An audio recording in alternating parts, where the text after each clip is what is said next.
Got it powered up here. It looks kind of like something you would see in a hospital. Okay. It operates like something you would see at the dentist. And while it was initially created to detect E. coli, CEO and president of M-Vac Systems, Jared Bradley, says this technology is now being used to solve crime, murders, and rapes, some even decades old. One case, for example, it was a 39-year-old cold case in Salt Lake City.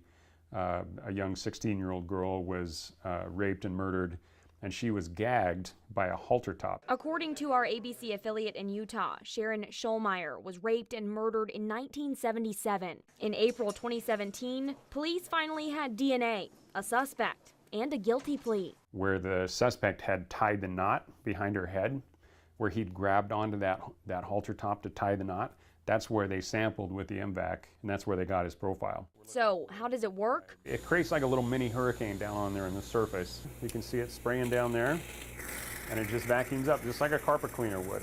Bradley says the DNA from that hat is now in this bottle, which is then poured into a filter. All the DNA is now concentrated onto that filter. So what makes the M-Vac system so much more effective than other methods? When you get into porous items like rocks and bricks and cement and even a lot of fabrics, the DNA will get down into those little areas among the fibers, and physically the swab just can't get to it. And just how much more effective is it? Well, it's been shown to be collecting up to 200 times more. And Bradley says the M-Vac could be a game changer to take a case to trial. It's difficult to take something to trial just based on like a witness testimony or something like that. They need some kind of physical evidence.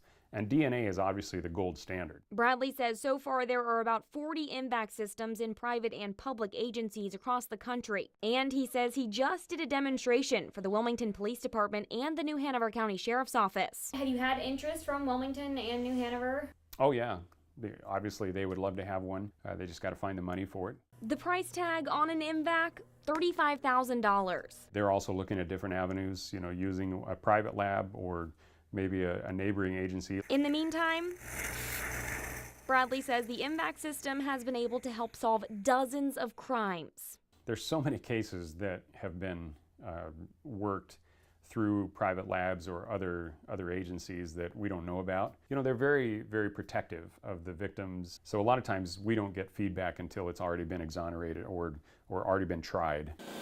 Solving murders. Yeah. No, I'm not actually solving a murder, but I am hoping one day I get to tell the story about how an unsolved crime in the Cape Fear became solved.